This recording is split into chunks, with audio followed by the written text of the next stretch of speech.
This is edition 3 of Dalton News and Views. Welcome. I'm with John Holbert, who was a long-time chief of the fire department in Dalton, and who is still associated with the fire department and has been for how many years, John? Let's see, 58.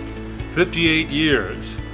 And we've had many discussions about the need for increased volunteerism in fire departments, volunteer fire departments throughout the United States. The reasons for the fact that volunteerism is down and what can be done to increase it. And that's why I'm with John. John, volunteerism here in Dalton and across the country, I'm sure the reasons are probably about the same. Why is it down, do you think? Well, I think society itself has changed. People are much more engaged with their kids, being involved in school projects, outside the school. There are so many things being offered for children today. We used to pick up, I joined the fire company when I was 16, and now they can join when they're 14. But they are so involved with everything else that they just don't have the interest anymore. And we like to get kids when they're very young because you train them from the beginning, and by the time they're 18 or 19 years old, they're basically trained, instead of taking someone in their 20s or 30s and having to train them. And of course the training today is a very intense training programs today. How critical is volunteerism to the operation of a fire department like this one? Extremely. As little as 15 or 20 years ago, we had, on the books, we probably had 50 or 60 people in active status, meaning they answered all the emergency calls and so on. We probably had maybe 25 or 30, and today we probably have about 15 or 16, and that creates a real problem, especially when you have a ladder truck, an engine, an ambulance, and a tanker to man just to get those to the scene and have somebody to do the work. You need at least 2 to 3 people on a tanker, 4 to 5 people on an engine, and 4 or 5 people on a ladder. So you add that up and you end up kind of short. I'll bet you do. Yes. What are the qualifications for becoming a volunteer fireman? Well, there's no real qualifications other than we actually do background checks on everyone that wants to join the fire company. Those background checks anymore are mandatory because just like school teachers have to have background checks, we have to, in an emergency situation, we have to go into schools, into places where children are, so we have to have the same thing basically that the teacher has to be checked for as far as background is concerned. Other than that, the ability to give us some time. Everybody does not have to be a firefighter that goes into a building and carries a hose and has breathing apparatus on.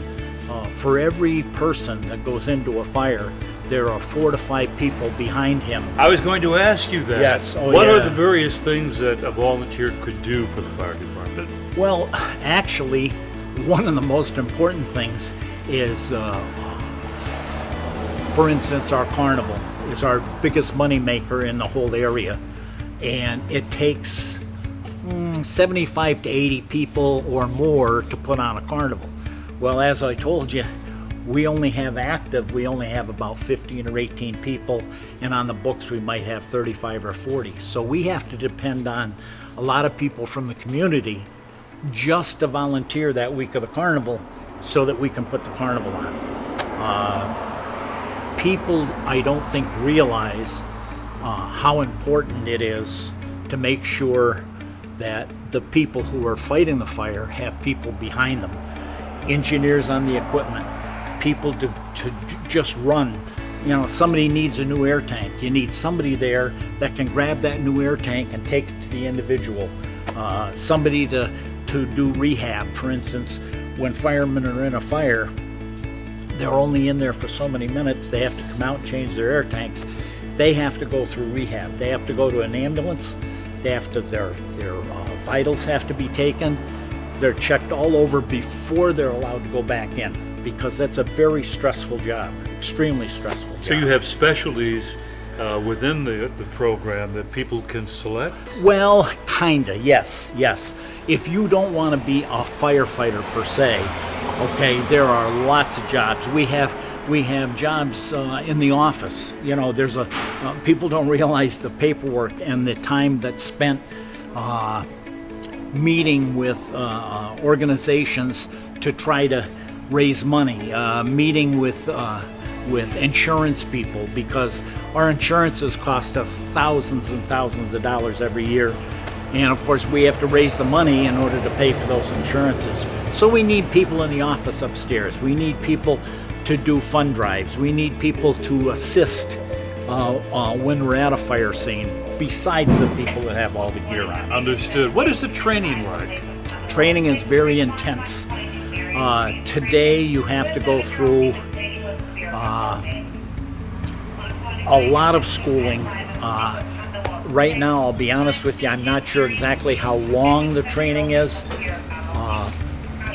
I think it's about 3 or 4 months. And then you have to take a test, a Firefighter 1 test. It's given in different locations. No matter what you do as a volunteer? No, that's if you want to be a firefighter. Okay. Okay? There's Firefighter 1, Firefighter 2, and so on up the line. And the more training you have, the more things you can get so involved it's educationally beneficial as well. Sure. Oh yes. And most of the trainings sessions, the instructors and so on are all qualified through Bucks County Community College down outside of Philadelphia. Does it develop a civic spirit for the young who become involved? Well, that's one of the reasons probably why I got involved when I did, is because I felt that I grew up, my father was involved in volunteerism, and I felt as though that was a way to give back to the community. And I still feel that way, and I think a lot of people miss out on the camaraderie and so on that goes on. It's almost like a whole nother family, okay, that you're involved with. And it becomes multi-dimensional or generational, correct? Oh yes, oh yeah. We have a lot of people.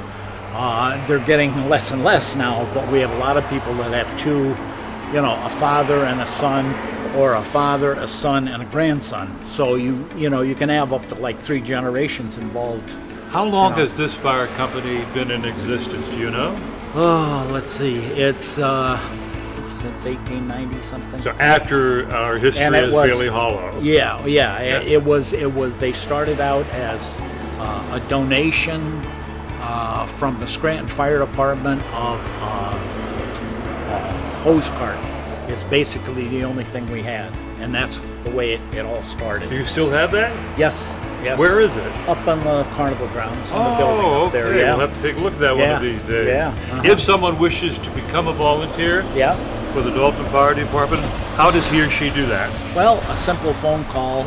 We have a phone system where when someone answers at 563-1313, that is not an emergency number. That's a number for the firehouse. That's 563-1313. Okay, and you can leave a message, because it'll come on. It'll say, if you want to leave a message for the president, press whatever, for the secretary, for the treasurer, and so on.